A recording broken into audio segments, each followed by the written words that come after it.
titres de l'actualité de ce 14 juin. Les pluies diluviennes qui s'abattent sur le district d'Abidjan depuis jeudi ont occasionné des montées d'eau et des éboulements dans certaines communes. Le bilan fait état de 227 victimes, dont 7 décès. C'est l'information rapportée ce vendredi par le GSPM dans un bilan provisoire dressé ce matin. Les opérations de secours se poursuivent dans plusieurs communes d'Abidjan. C'est le fruit du partenariat entre la Fondation Children of Africa et l'Ala Salma, la maison de vie dont la réalisation a coûté 1 milliard de francs CFA, a été inaugurée jeudi par Madame Dominique Ouattara. L'espace chaleureux et accueillant va offrir un hébergement temporaire aux enfants en traitement oncologique admis à l'hôpital mère-enfant de Benjerville. Et puis le Premier ministre Robert Begré-Mambé a présidé hier jeudi le comité de pilotage du Programme national de développement 2021-2025.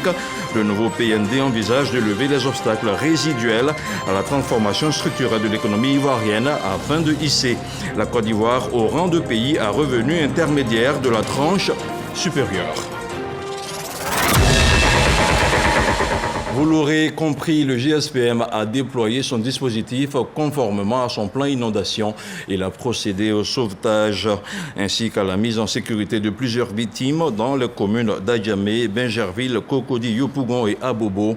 Le bilan à la date du 14 juin à 8 h du matin est de 24 interventions liées aux pluies, 227 victimes dont 205 mises en sécurité, 17 évacuées dans des centres hospitaliers, 7 décès.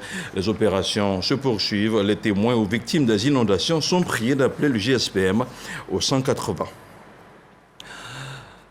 Les pluies torrentielles qui baignent la ville d'Abidjan ont déjà causé la mort de 7 personnes. Je vous le disais il y a quelques instants.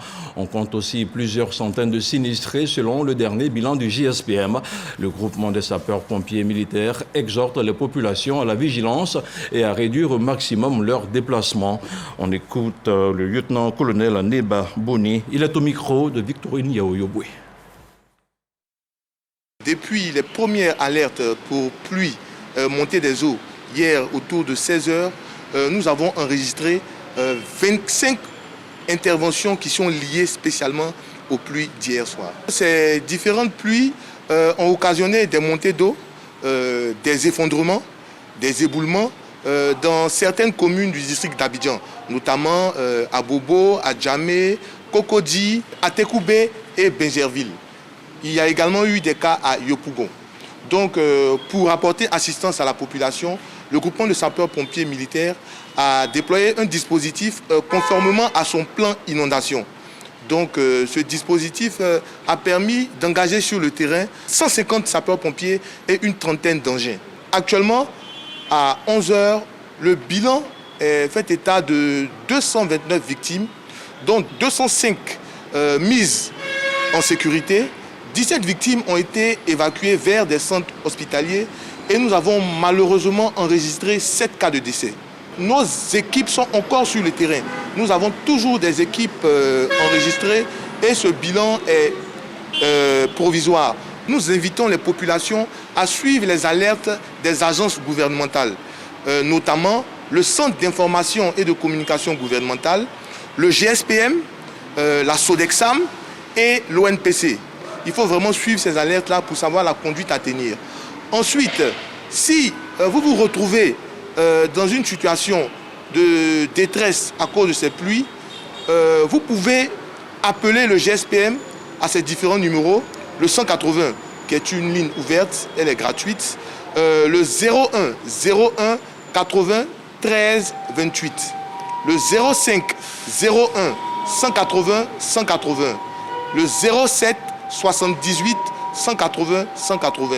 Vous pouvez également nous joindre grâce à l'application Alerte Pompier 180. C'est une application Android qui permet de nous contacter. Mais dans toutes les situations, si la pluie vous surprend quelque part, abritez-vous dans un endroit sécurisé.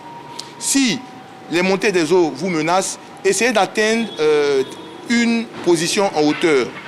Et nous vous demandons de grâce d'éviter les déplacements quand il pleut fortement, sauf en cas de nécessité.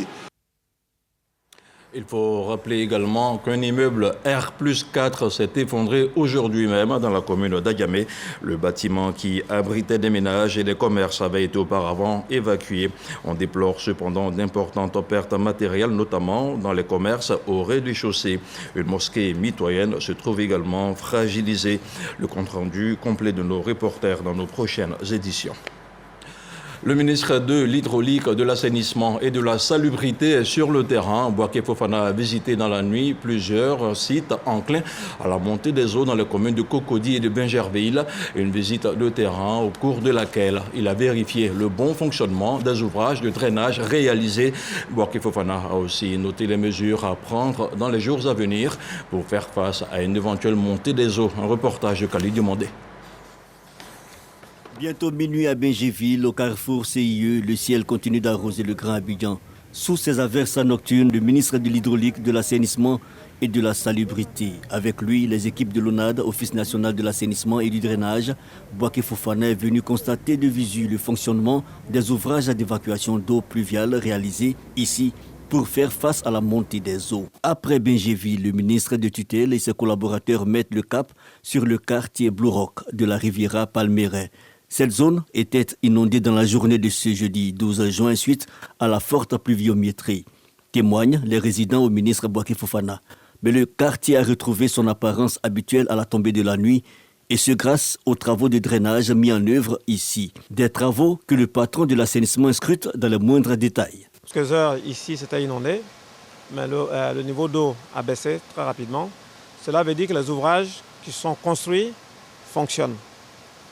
Alors, le problème que nous avons dans ce secteur-là, nous avons des ouvrages de retenue d'eau en amont qui ne sont pas encore construits ou terminés. Si bien qu'aujourd'hui, quand il pleut, la capacité de retenue des eaux en amont n'est pas encore bonne parce que nous souhaitons.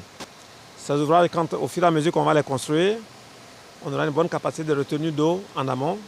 Donc les risques d'inondation ici vont vraiment baisser. Donc il était important que je vienne voir que nos ouvrages au point névralgique de la ville ont fonctionné correctement. Dans ces périodes où les prévisions météorologiques annoncent de grandes averses, le ministre Bouaké Fofana appelle à la vigilance des populations. Vous voyez le débit de l'eau, c'est un débit qui est très fort, donc il ne faut pas forcer. Donc nous devons continuer de sensibiliser les populations. Quand il pleut, surtout à un certain niveau de pluie, il faut rester à la maison. Les automobilistes, nous avons pris des mesures avec l'Office national de protection civile pour que certaines voies, certains endroits soient fermés à la circulation quand il pleut, parce que quand il y a des risques d'inondation. Plusieurs dégâts ont été causés. Les pluies diluviennes tombées dans la journée du jeudi 13 à la nuit du vendredi 14 juin, notamment un minicar coincé dans un ravin. La situation générale dressée par la Sodexam a annoncé jeudi une masse nuageuse accompagnée d'averses et d'orages sur l'ensemble du district d'Abidjan et les régions voisines, avec de fortes pluies dépassant les 100 mm en 24 heures. Le seuil défini est de 50 mm sur 24 heures. Une situation qui a entraîné des inondations dans certaines communes d'Abidjan, avec de nombreux dégâts matériels et des pertes en vie humaine.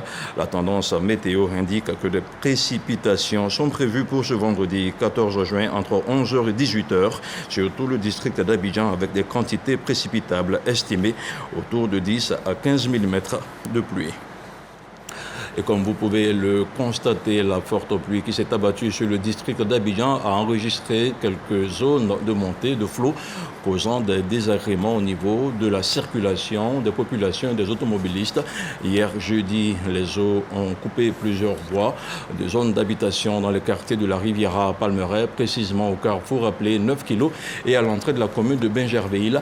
D'autres secteurs de la Riviera, comme les Rosiers, n'ont pas été épargnés. Le programme 5 est également situé. Similaire dans la commune de Yopougon, les quartiers Trois-Rouges ou encore le terminus 27 sont concernés.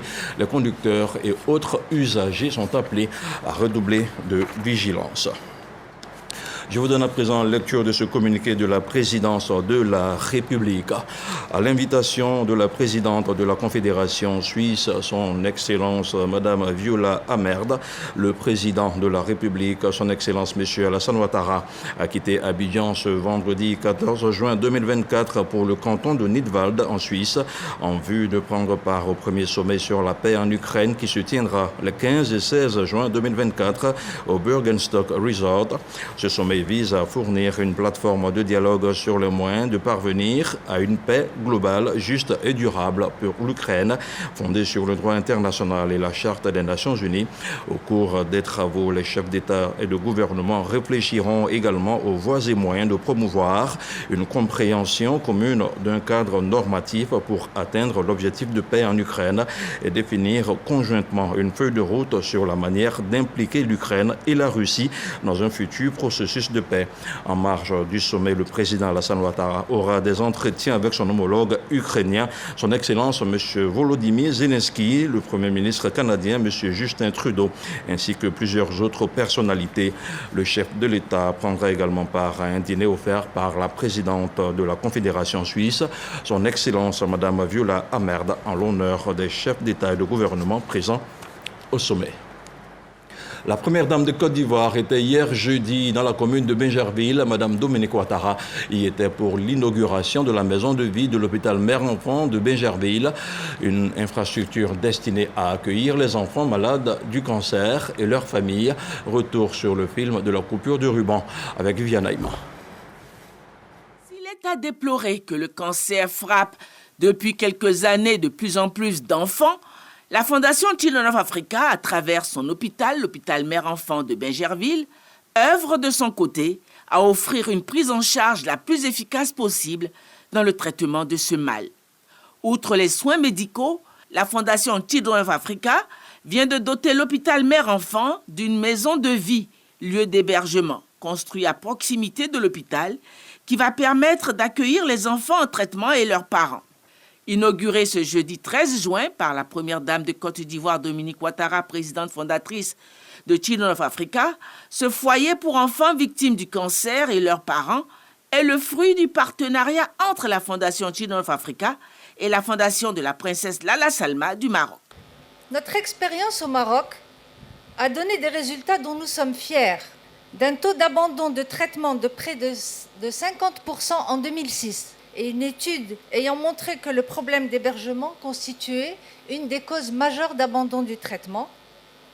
Nous sommes très vite passés à un taux d'abandon dû à l'éloignement à 3%, en 2 ans à peu près dans la région de Casablanca. Nous espérons que cette maison de vie à Abidjan apportera le même soutien précieux aux patients ivoiriens que celle que nous avons au Maroc. Son Altesse royale la princesse Lala Salma, nos donateurs, tous les membres de la Fondation Lala Salma avons été heureux de contribuer à cette construction. Véritable innovation dans le paysage médical ivoirien, cette structure d'accueil et de séjour va permettre aux petits patients, bien qu'en traitement, de se sentir comme à la maison. La maison de vie permettra d'héberger dans un cadre se rapprochant de leur vie un parent avec son enfant entre 2 hospitalisations ou examens en oncologie. Elle permettra par conséquent à la famille donc, de rendre visite à l'enfant et à son accompagnant, à l'enfant de se reposer, de jouer, d'interagir avec d'autres enfants et de poursuivre sa scolarité. Et aux parents et à l'enfant de mieux réagir face à une maladie grave par le biais d'échanges d'idées avec des parents et des séances avec l'éducatrice préscolaire. Enfin, la maison de vie vient bonifier la qualité du service de l'hôpital mère-enfant déjà très élevé et place définitivement cet hôpital comme une référence dans notre pays et sur le continent. Initiatrice de cette infrastructure, la première dame de Côte d'Ivoire, présidente fondatrice de Children of Africa, a mis en avant le caractère solidaire de ces structures d'accueil et la gratuité de l'hébergement. Depuis quelques années, le nombre de personnes atteintes de cancer reçues à l'HME ne cesse de croître, comme cela peut être le cas dans d'autres pays. Et les familles viennent parfois de très loin pour faire soigner leurs enfants. C'est dans le but d'alléger le fardeau de ces familles déjà très affectées moralement et financièrement par les traitements de longue durée que Par les conseils avisés de la princesse Lala Salma du Maroc, nous avons construit la maison de vie de l'HME. Ce lieu d'hébergement permettra ainsi aux familles venues de loin de séjourner gratuitement pendant la période des soins de leurs enfants, à proximité de l'hôpital, dans d'agréables conditions. Ce projet a été cofinancé par les fondations Lala Salma et Children of Africa à hauteur de 500 millions de francs CFA chacune, soit un total d'1 milliard de francs CFA pour la construction et l'équipement de la maison de vie. Je reste convaincue que ce lieu d'accueil et de repos constituera un havre de paix qui redonnera de la sérénité aux familles éprouvées par la maladie. Une visite des lieux a permis d'apprécier la qualité et le confort des installations. Il pleut fortement sur le district d'Abidjan, une situation qui a entraîné des inondations dans certaines communes avec de nombreux dégâts matériels et des pertes en vie humaine. La météo indique que des précipitations sont prévues pour ce vendredi 14 juin entre 11h et 18h sur l'ensemble du district avec des quantités précipitables estimées autour de 10 à 15 mm de pluie. Le chef du département météo de la Sodexam est au micro de Grace Kando. Je vous propose de l'écouter. Intervention. Saison des pluies de mai à juillet, on pourrait avoir, n'est-ce pas, 800 mm de pluie. Ben, il se trouve que depuis la saison des pluies, depuis le début jusqu'à aujourd'hui, on a 500 mm de pluie. Mais pour la journée d'hier, la journée du 13, on a eu 150 mm de pluie. Et c'est ce qui nous fait dire que hier pourrait être une journée très exceptionnelle en termes donc, de pluie tombée. Une fois que cela est acté, on conseillerait aux gens d'éviter les zones d'inondation. Et même si vous êtes surpris dans vos sorties par des points d'inondation, il faut éviter de marcher donc, dans ces points d'eau et de les traverser. Nous conseillons aussi au niveau donc, de l'électricité, si l'inondation donc vous surprend, il faut donc arrêter, donc il faut couper automatiquement la CIE, éviter, surveiller aussi les enfants pour ne pas que les enfants puissent jouer donc dans ces eaux. Voilà un peu ce qu'on peut dire à ce niveau. On s'intéresse maintenant aux activités du Premier ministre. Malgré la crise mondiale, les plans nationaux de développement PND 2012, 2015 et 2016-2020 auront permis à la Côte d'Ivoire d'enregistrer d'importantes réalisations. Mais beaucoup reste à faire malgré ces avancées notables.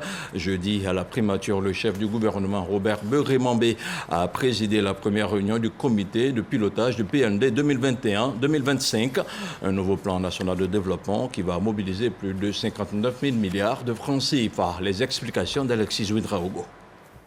Transformation locale des matières premières, renforcement des infrastructures et promotion des champions nationaux. L'objectif principal du PND 2021-2025 est de réaliser la transformation économique et sociale nécessaire à hisser la Côte d'Ivoire à l'horizon 2030 au rang des pays à revenus intermédiaires. Ce jeudi à la primature, le Premier ministre Robert Begré-Mambé a présidé la réunion du comité de pilotage du PND 2021-2025. La Côte d'Ivoire veut se développer et s'industrialiser encore plus fortement et aller plus loin. Et pour cela, elle doit accepter donc d'améliorer son modèle de développement. Quelles réformes pour mieux accompagner l'industrialisation, pour mieux accompagner la formalisation de notre économie qui a un niveau d'informalité qui est assez élevé, pour que tout le monde participe et profite au mieux de la croissance. Nous avons décidé de poursuivre les échanges, de bâtir ensemble un PND 2026-2030 sur la base donc, de ces acquis et des recommandations qui sont sorties de nos échanges. Nous avons foi à l'avenir, un pays comme la Côte d'Ivoire qui a une croissance de 6-7%, qui est un îlot de stabilité dans la région. Évidemment que c'est un pays avec un potentiel énorme, qui déjà développe ce potentiel, mais on est vraiment ici pour le développer encore plus, pour faire en sorte que la grande masse de jeunes qui entrent dans le marché du travail tous les ans puissent trouver justement une opportunité économique ici ici, en Côte d'Ivoire, plutôt que justement aller la chercher ailleurs. Le gouvernement compte accélérer l'accès des populations à l'éducation, à l'eau potable, à l'électricité, aux soins de santé, à la protection sociale, à l'emploi. Il veut surtout impulser un nouveau souffle au secteur privé et en faire un véritable moteur de l'économie ivoirienne. L'ambition de construire une Côte d'Ivoire moderne, prospère et solidaire, chère à son Excellence Monsieur le Président Alassane Ouattara, Président de la République, nous engage à plus de rigueur au travail afin de faire de la participation citoyenne au développement une réalité indéniable destinée à renforcer l'efficacité de l'action gouvernementale. Je voudrais compter sur l'implication et l'engagement de tous les acteurs dans la recherche et la mise en œuvre de solutions appropriées. Notons qu'un peu plus tôt en journée, le chef du gouvernement était dans la commune de Songon, aux côtés des enseignants et des maires. Il leur a dit tout son soutien pour leur contribution à l'éducation des masses, le capital humain étant la force de la construction d'une nation. Toujours au chapitre des activités du Premier ministre, Robert Begré-Mambé a participé à la cérémonie de clôture de retraite du groupe de la Banque mondiale à Abidjan qui s'est déroulée mercredi. Les participants venus du Bénin, du Togo et de la Guinée ont travaillé 3 jours durant. Objectif, mieux structurer leur contribution au service des États. Alexis Ouedraogo. Il faut qu'avec la Banque mondiale, on ait des programmes et non des petits projets isolés dans le temps. Non, on a un programme, par exemple, sur l'eau, on a un programme, sur l'assainissement, on a un programme, et en fonction de ça, si c'est des programmes, on fait la santé, l'agriculture, et on fait des petits segments de projets. Le groupe de la Banque mondiale a posé ses valises depuis quelques jours à Abidjan. Ces équipes pays du Bénin, du Togo, de la Guinée et de la Côte d'Ivoire sont en retraite pour mieux appréhender les priorités des États sur lesquels ils travaillent et surtout s'assurer de la bonne cohérence entre projets, ressources et méthodes de travail. La bonne nouvelle, c'est que non seulement on a une harmonie dans la priorité telle que vue par le gouvernement, mais on a aussi une vision de se projeter dans le futur. Pour le Premier ministre Robert Begré-Mambé, à l'heure des défis sécuritaires, il faut travailler à tout point à améliorer les conditions de vie des populations. Prendre en charge les urgences au nord du pays, veiller à la sécurité des populations, à l'autonomie alimentaire, à la bonne maîtrise de la chaîne de production des produits agricoles, autant de points à considérer. Ça a été une opportunité pour nous de décliner les priorités, les préoccupations du président pour la population ivoirienne et partant pour toutes les populations ouest-africaines qui vivent la même situation que nous. Et dans ces priorités, on retrouve les grands segments qui sont ceux qui consolident l'aspect social de la vie communautaire. Le logement, la santé, l'éducation, l'alimentation, le numérique et tout ce qui peut faire des Ivoiriens des hommes paisibles et bien structurés dans leur vie de tous les jours. Encourager l'investissement du secteur privé dans les secteurs clés, renforcer l'émergence de champions nationaux aux côtés des partenaires traditionnels, le gouvernement entend porter à échelle les actions posées et aller plus loin dans ses projets pour ses populations. On ouvre maintenant la page des sports de ce journal.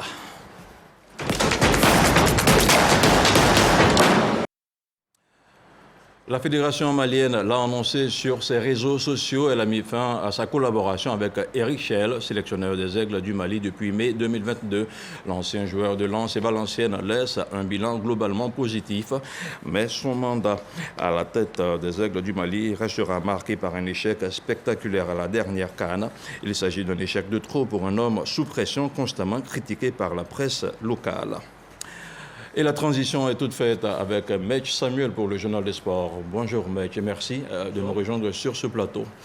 Alors on va démarrer avec l'Euro 2024 qui justement ouvre ses portes aujourd'hui. Et oui, le grand bal du football européen démarre aujourd'hui à 19h GMT en Allemagne avec 24 nations prêtes à valser avec nos émotions pour décrocher le Graal. Qui pourra succéder à l'Italie? C'est la grosse question que l'on se pose. Le championnat d'Europe des nations qui est à sa 17e édition édition fera vibrer à partir d'aujourd'hui et ce, sur un mois. Tous les supporters des 24 nations engagées et tout le vieux continent donc, sera mobilisé, mais aussi les supporters africains. Donc du 14 juin au 14 juillet, nous aurons l'Euro. La RTI, qui a les droits donc, de diffusion de l'Euro, vous proposera plusieurs matchs, à savoir donc, le match d'ouverture d'ailleurs entre l'Allemagne et l'Écosse, tout à l'heure à 19h GMT. La prise d'antenne est à 18h05. Il faudra donc être calé pour naturellement voir ce nouveau visage de la Nationalmannschaft. Après 1984 et 2000, la France également tentera avec ses stars de décrocher sa 3e étoile pour égaler l'Espagne et l'Allemagne au tableau des nations les plus titrées. C'est l'Euro record également pour Cristiano Ronaldo, 39 ans, qui sera donc le premier joueur à disputer 6 Euros depuis 2004. Il y aura de très belles histoires à écrire et à voir sur RTI 1, donc à travers ces Euros. Alors, Maître Samuel, on a également Sébastien Haller, le buteur des éléphants de Côte d'Ivoire, qui vient de lancer une fondation. Oui, il vient de lancer une fondation après avoir milité auprès de l'UNICEF dans la sensibilisation des populations à la déclaration des naissances en Côte d'Ivoire. L'avant-centre ivoirien champion d'Afrique, Sébastien Haller, et son épouse Priscilla Haller décident de lancer officiellement les activités de la fondation qui porte le nom du champion d'Afrique. C'était donc le mercredi 12 juin dernier. Objectif, agir sur 4 axes stratégiques: la santé, dépistage du cancer donc chez les enfants, l'éducation, le sport également, la protection des enfants. L'ambassadeur de l'UNICEF a profité pour lancer un appel à la solidarité autour du projet pour relever le défi. Alors, Maître Samuel, on fera également un petit tour en Ligue 2 de Côte d'Ivoire. Qu'en sera-t-il exactement? Ben oui, nous prenons pour ce faire donc la direction de Korogo où nous attend Moyabi et Diabaté pour ce grand rendez-vous entre l'US Tchologo et l'Africa. Un match qui pourra donc déterminer la montée en Ligue 1 pour l'Africa Sport. Si éventuellement il y a victoire pour l'Africa Sport, Moyabi est en direct. Alors Moyabi, bonjour. Après la victoire des éléphants à Korogo, c'est cette ville qui va encore écrire une autre page de l'histoire de notre football, surtout avec l'Africa, si l'Africa remporte ce match concrètement.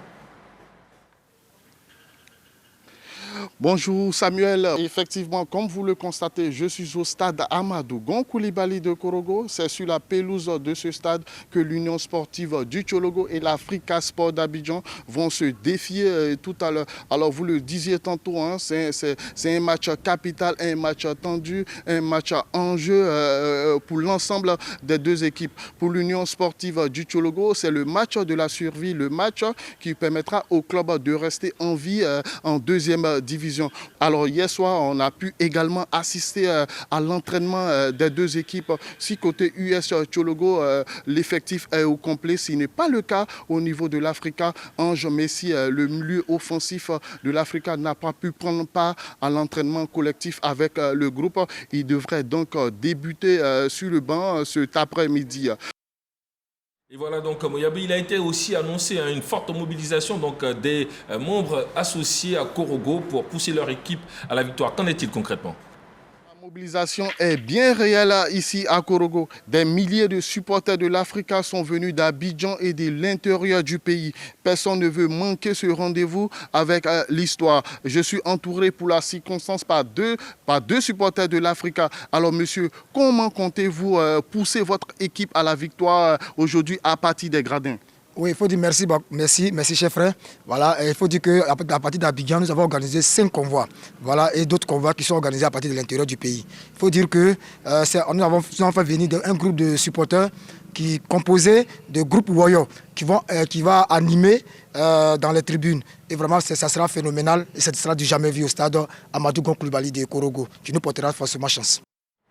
Et voilà, merci beaucoup à Moyabi. Je rappelle qu'il est à Korogo avec Pascal Koné. Et voilà donc plusieurs de nos équipes pour nous rapporter tous les à côté de ce match US Tchologo, Africa Sport et les membres associés continuent de rêver. Et puis on verra donc d'ici 19h si l'Africa a bel et bien récupéré les 3 points de ce match pour sa montée en Ligue 1. Parce que le match se joue aujourd'hui même au stade donc Amadou Gon Coulibaly de Korogo.